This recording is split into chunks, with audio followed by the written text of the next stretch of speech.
Wow! Okay guys, ito pa tatapos lang ng on-call dog natin guys, magpapahinga na tayo. Pero bago yun guys, magbibigay ako ng mga pampaswerte.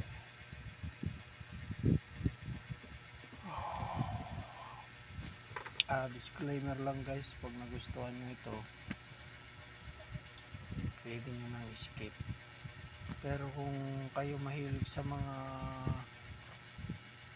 lucky charm o anting-anting or bertud, ito guys, para sa inyo ito. At pag nagustuhan nyo ito guys, paki-like and share na lang para sa susunod na video ma-shoutout ko kayo nyo.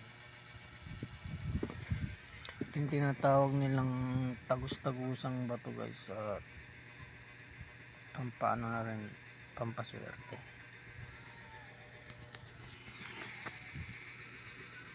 Ayan siya guys, kung mapapansin nyo, hindi siya basta bato lang.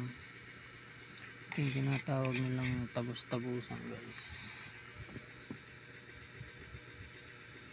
Ayan siya.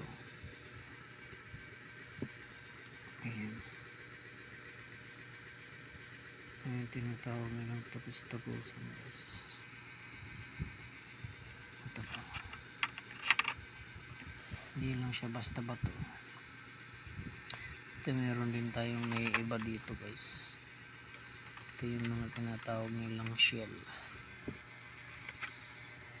Ayan siya guys, oh.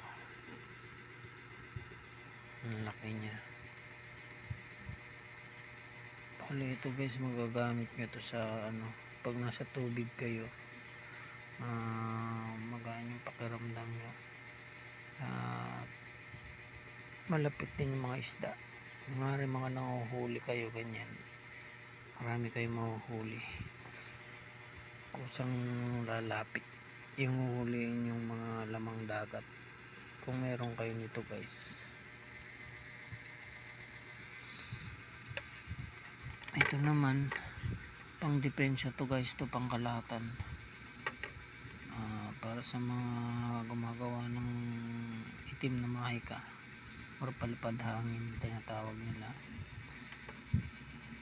Ito parehas din ng guys, yun din ang epekto, pang rin siya, pang depensa.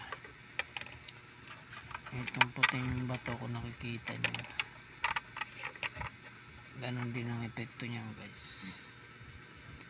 Pag merong may nagbabalak, hindi siya matutuloy, kusang iiwas guys sa inyo. At hindi lang yun, pag merong nagbalak, nakagat kayo ng mga aso or mga kamandag na hindi kayo basta tatablan. Kaya lang ang gamit nito guys, hindi nyo magagamit ng actual. Siya, ililigtas lang kayo sa mga panganib, kumbaga magbibigay sila ng babala. Ayan guys, maganda nyo.